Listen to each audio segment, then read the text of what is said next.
শুরুতেই একটা চ্যালেঞ্জ। এই চ্যালেঞ্জটা নেবার জন্য মানসিক প্রস্তুতি দরকার। এটার ফলে আশা করি এই কষ্টের মধ্যেও সেই চ্যালেঞ্জটা গ্রহণ করার একটা মনোভাব তোমাদের মধ্যে জেগে উঠবে যে আমি এই চ্যালেঞ্জ গ্রহণ করলাম, তাহলে সব জিনিস পরিষ্কার হয়ে আসবে। আমরা নির্বাচনের কথা বলছি, যার উদ্দেশ্যে আমরা যাচ্ছি, এটার গুরুত্বটা আমাদের এখন বুঝতে হবে। নির্বাচন বলতেই আমরা অতীতের কিছু নির্বাচনের কথা মনে রাখি, মনে চট করে আসে। তোমরাও দেখেছো সেই নির্বাচনগুলো। কেউ প্রহসনের নির্বাচন বলে, প্রতারণার নির্বাচন বলে, তামাশার নির্বাচন বলে। এগুলো হলো তাদের বিশেষণ। সেখান থেকে আমাদের চলে যেতে হবে বহু উপরে।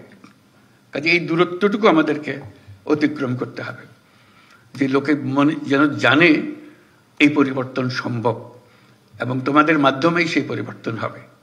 কাজে এই দৈবচয়নের মাধ্যমে যারা নির্বাচিত হলো তোমরা, তারা একটা ঐতিহাসিক দায়িত্ব পালন করার জন্য, সাধারণ দায়িত্ব পালন করার জন্য। সাধারণ দায়িত্ব সবসময় এই দিক থেকে এখানে যাওয়া সব হবে, কিন্তু একটা ঐতিহাসিক দায়িত্ব পালন, এটা ইতিহাসে যেন স্মরণ করে।